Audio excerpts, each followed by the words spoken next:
Hello and welcome to the Project Nigel channel, where today I am reviewing this Rover 45. It's not just any Rover 45, this one either. This is mine, so I know this car very well. 2005 facelift Rover 45 with non-standard serpent wheels on, non-standard chrome caps, non-standard leather interior. Those items were standard, but this particular car didn't have those to start with. It has the obligatory damaged rear bumper, damage that can be seen on both sides. Believe it or not, the car didn't come out of the factory like that, even though nearly every single Rover 45 you see has got exactly that kind of damage to it. Is the Rover 45 a popular choice for driving into the back of?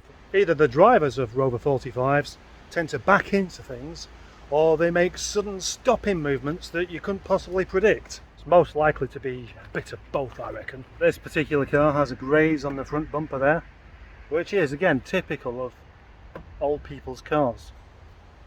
Old people have little bumps. Sometimes they don't even realise they've done it. Anyway, that's irrelevant. Let's talk about the car. From a style perspective, I quite like it. I like most of it. There are a couple of things I don't quite like. Personally, I don't like that grille on the front of there. I don't like the facelift on the 25 or the 75 either. It's just too much, just too big. Well, I mean, it's not that big, is it? But I just kind of get the impression that they were trying to compete with the cars that had stupid faces. The old one looks really classy and just, I don't know, it looks kind of proud to be British. This one, on the other hand, it still actually looks British, but it looks kind of British in the same way that old ladies look British.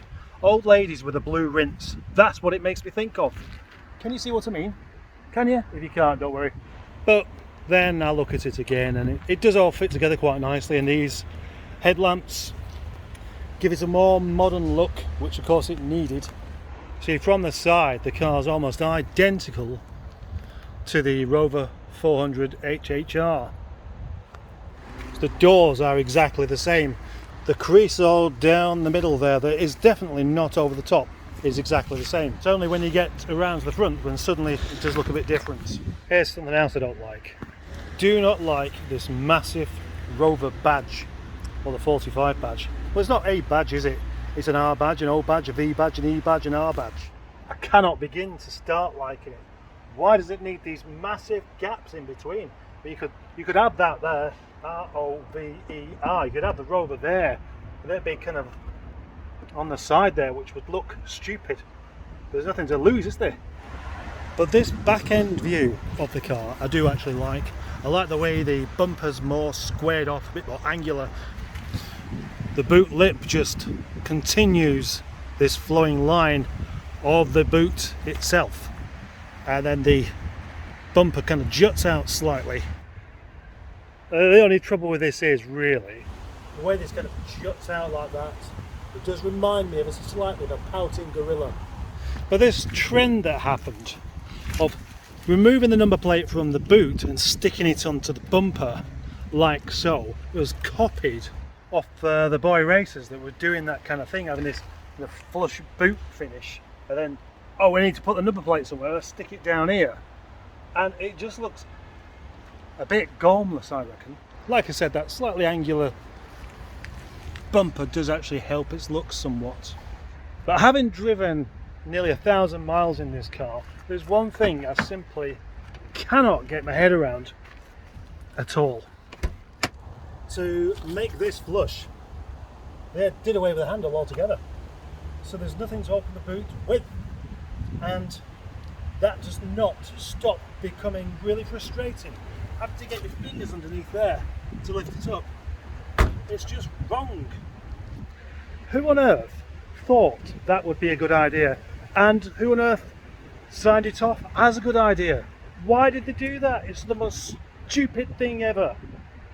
So you open the boot either with that there, with the non-handle, or you use the boot spoiler, which isn't a good idea, because what happens is that it starts to become loose. Or you could use the wiper itself.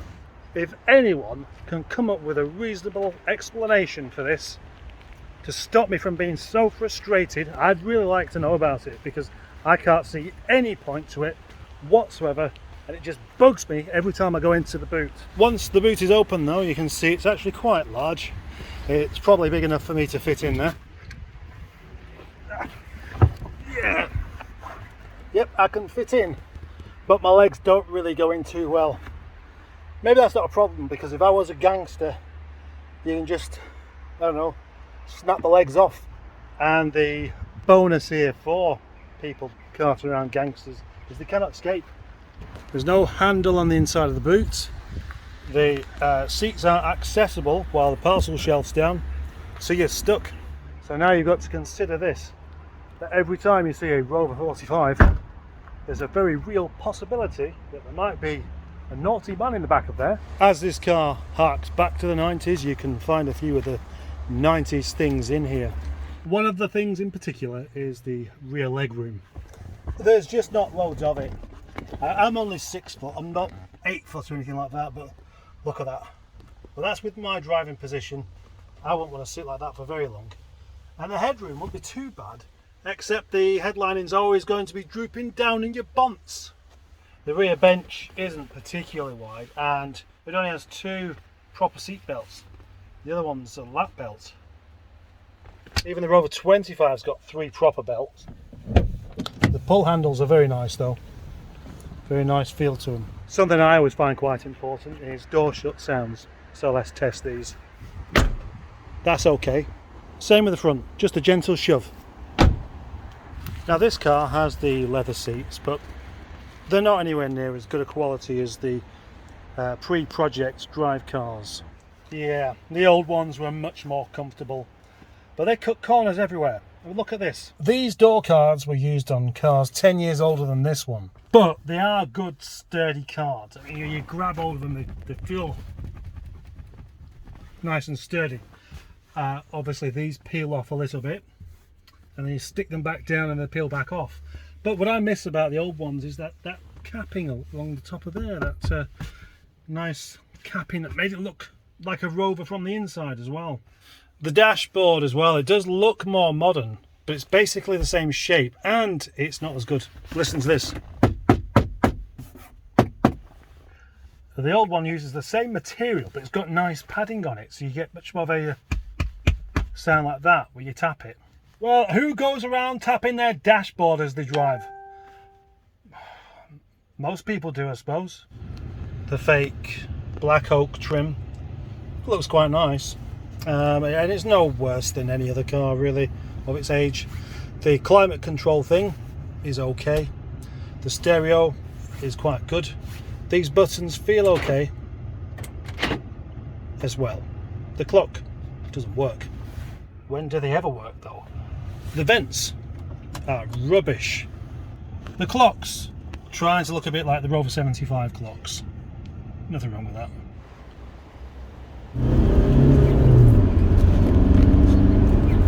The familiar diesel rattle sounds like you're driving a tractor. It doesn't matter though, diesels don't sound great. The only diesels that sound good are like the multi-cylinder diesel engines, some of the BMW 6-cylinder jobbies and truck engines, that kind of thing. 4 cylinders are never going to sound good. And it doesn't matter what you do to the exhaust, or whether you decat it and make it do that funny owl noise, it still sounds rubbish, no matter what your mummy tells you. The diesel engine in the Rover 45 and the 25 and the ZS and the ZR and the Land Rover Freelander and previously the 600 as well, is a good engine. It's a good engine. The L series engine is known for being reliable. I won't use the term bomb-proof because I don't like it, and it suggests that you're not going to look after it. But it is heavy and unrefined and quite noisy. But it does the job very well. It's very, very punchy. It's only got about 101 brake horsepower, which doesn't sound like any more than you'd get from an actual horse. It's enough to do the job. It's not fast, but it picks its feet up nicely. and it is very tunable as well. Oh yes, I've heard many a story about what you can do with an L series engine, and some of it I'm sure is true. What's really interesting though is that the L series in this car, and it is a big heavy lump, still doesn't upset the handling too much.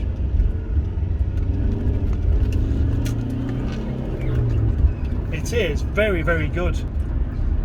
The Rover 45 is an old man's car, and old men don't tend to rave on about how good their cars are at handling stuff like that, which probably explains why so few people know how good the Rover 45 actually handles in the first place.